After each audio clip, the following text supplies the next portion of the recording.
E proseguiamo con le premiazioni, cerimonia di premiazione 200 metri stile libero, ragazzi femmine, consegna le medaglie Vincenzo De Sio, presidente Natatorium Treviso, e consegna la medaglia di bronzo per il suo terzo posto per la Nottoli Nuoto 74 al tempo di 2:12:34 ad Aurora Zanin.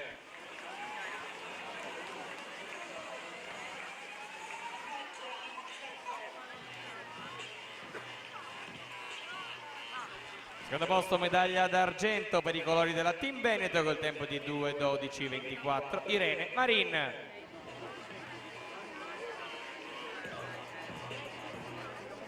Primo posto medaglia d'oro vince col tempo di 2:10:73 per la Rarinantes Venezia Giorgia Gosetto.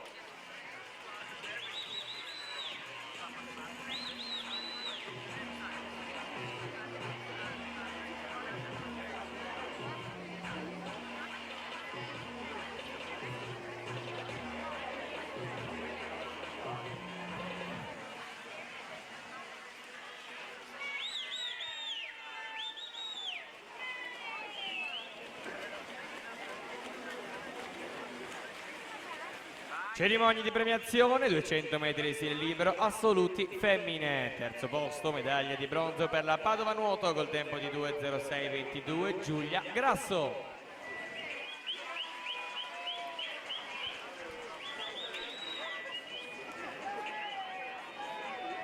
Secondo posto, medaglia d'argento per i colori della Team Veneto col tempo di 2:03:72, Eleonora Marin.